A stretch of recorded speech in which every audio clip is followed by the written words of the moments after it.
No, I don't do interviews anymore. No. I let the fighters do the talking. Yes, exactly. What you've seen of Florian Marku so far, assess it for me. I think he's a work in progress. You know, I always tell the truth, Florian, you know, so I think there's a lot more to come. But what you can't take away is the spirit and the heart. The technique is going to improve, of course, but it's what we call a handful, you know. And handfuls make great fights, and handfuls make fans turn on and move the needle. And Florian has now got a platform where his own career can benefit from this global expansion because he is already an international fighter. Absolutely. You know, and there's no reason why he doesn't box all over the world. Exactly. And as long as he pays attention to the nuts and bolts of boxing and works very hard, I think he has a massive future because for the size of him, he's a proper handful. One final one. We know your son's lapping up at the moment, shall we say, Barry. Barry, what do you think about that potential fight between Florian and Conor Benn? Yeah, I don't know. I'm not in a rush for it, to be perfectly honest with you, because I think we've got two great fighters and someone has to win and someone has to lose. Like everything else, you build these fights up when the money's right, the fight happens, and when the money's not right, it doesn't happen. That's the practicalities of boxing. We're not in this business to have short-term relationships. We are not engaged to fighters. We marry fighters. So they're part of our family. And there will come a time when it will make commercial sense for both fighters. And at that stage, the fight will be done.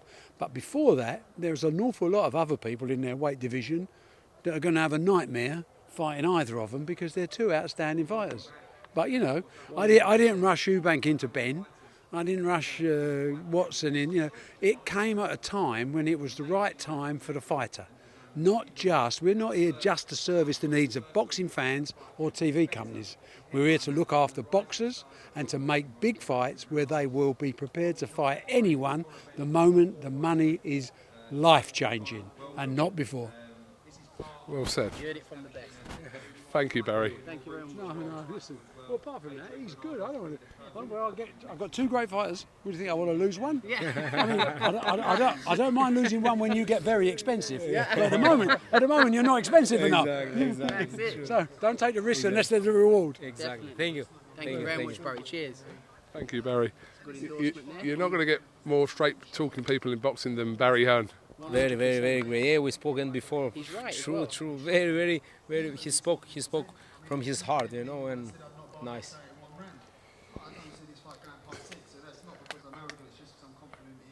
Okay. I see your ears perk up there. Let's just address kind of. It wasn't a situation. It was just a few words were exchanged earlier on. It started pleasantry, but then there was, and I think Sam kind of called it before it happened and said there'll be a minute of this pleasantry, and then suddenly there will come a point where it turns. What happened earlier on? The thing is, you know, I don't have nothing personally with him, but when the fight comes, I will knock him out. She see me, I see him, he come, she give me his hand, I give him his hand, I say congratulations for the baby, and I say to him straight, you know, because I'm calling him out, I must call him out also when I see him face to face, not only from the videos. And I say, man, when we fight? He say, when you will have a 10 rank in the IBF, WBC, WBO, we fight. I say, my next fight is for the IBF, and after this I will have a from the 10 top rankings. Yeah, top 10 ranking. And we say some words. I say to him for his fights, because he choose shit fighters, man. He choose Granados, Vargas, Formella, people that cannot punch. They care about him very carefully. If you see now, Granados have 9 losses. My next opponent have 19-0 wins. You know, it's completely different. But my father, I told him, if you can hear in the video, is not Nigel Benn. If it was, I will have the same fights, and they will make so much noise. But I have to make the hard way, the big fights, the good fights. But no problem, the people will love me more because I'm true, and I will give them the fights that they want. I'll ask, but can you step in, Sam, just a second? I'll ask both of you this question just to throw a counter into this. To label the likes of Vargas, Formella, shit, is that not? I know Florian's kind of.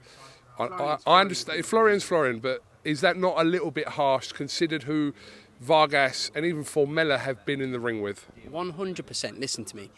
Vargas, if you ask me my opinion, he isn't shit. But what Florian's basically saying is when he says he's shit is he's got 8 losses, he's been beat, he knows how to lose before. Florian's fighting undefeated fighters, coming, do you know what I mean, with a lot of ambition. That's what you think he means. That's my translation to that for Florian on that. Yeah, and they cannot punch. You can see from the peanut fight, if you see all the fighters that Conor have choose, Steve Jamoye, this other guy, Formella, Vargas, now Granados, all the guys, they cannot punch. They cannot punch. They have been with the top names, but they have lose for all the top names. You understand? But they have lose, and this make them shit.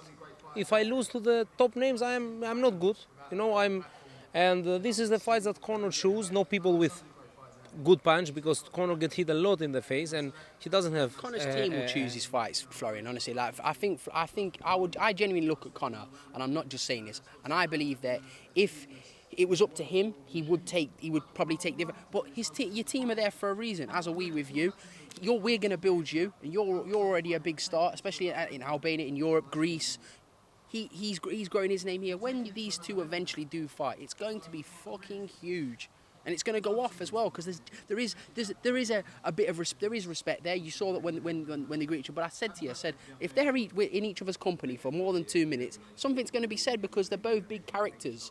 Florian's a proud guy. He's a proud guy. It's going to go off. So I went for a cheeseburger, came back, and Florian and Conor were having it off of each other. But listen, we're going to build Florian. Florian's going to fight for his first title. Big fight for Florian. 19 wins, 16 KOs. Maxime Prodan. Florian can make a statement there, and then Florian puts his name in the hat. No matter what anybody says, Florian puts his name in the hat for a huge fight like that. But Florian's got his own journey. He's not on Conor Benn's journey. Exactly. Let's talk about Maxime Prodan. This is a serious fight for you, Florian. Yes, many people say that it's too soon for me for this kind of fights, but let me tell you, I'm not new. I know my abilities. I know what I'm capable of. I am not. I have been in the ring with the top names, maybe not in the boxing world, but in the kickboxing world. They fight also. Don't think they dance. They go in there and they fight like the top names. I know what I'm capable of. It's my time to show how good I am. Yeah. This is a top guy, you know, and this is the time to show what I believe I am. I'm much levels above Maxim, and I will show it to the fight. Maxim is a very strong fighter. He comes to win. He will give his heart to the ring 100%, but my level of boxing and my speed is a different level from Maxim, and we will see it in the 7th of August. Well, not long. Well, it is a little bit long. We're not even in July yet, so 8 weeks away. We'll see. Listen, he's got a job to do on the 7th of August. What happens after that? Like I said, I'm sure your careers are not dependent on each other in regards to Conor Benn. If you go your way, he goes his way, and etc. It's fine. Like, if we take Florian to New York, I know we've said this many times. If we take Florian to New York, he will sell arenas. He will sell all the arenas out there. We take him back to Albania. He's a superstar there. So there's so many options we can do. As I say, it doesn't revolve around Conor. I like Conor Benn. I really do. I really respect him. I think with his dad, he didn't have to fight himself, but he chooses to fight. He chooses to do that. So everyone's got to be given respect for that. When Florian fights Conor Benn, I'm confident in my man winning, and it's as simple as that. And I'm sure he'll be confident in himself beating Florian, which will make it a huge spectacle. And as I say, they're both on their own path. Florian's on his, he's on his, and they're going to meet, and they're going to meet somewhere down the line. And when it does, as I say, it's going to go off. Okay, Florian, Sam, thank you very much for talking to IFL TV. Florian, have you got anything else you'd like to add before we finish? Nothing. Much love to all my people around the world, you know. Come on, thank you. Of course. In all the languages. No. I will say, faleminderit gjithë shqipet kudo që janë, gjithë anë mban botës. Ju kam zemër, edhe do ju sjell titullin në Shqipëri. Se shpejti ndeshjet mbaja do vinë. Te KUGAN. Can I translate that for the people? Yes, of course. This is what Florian said. Hello, my Albanian friends. I will break everyone's face. See you soon. Exactly that. Florian Marku, thank you very much.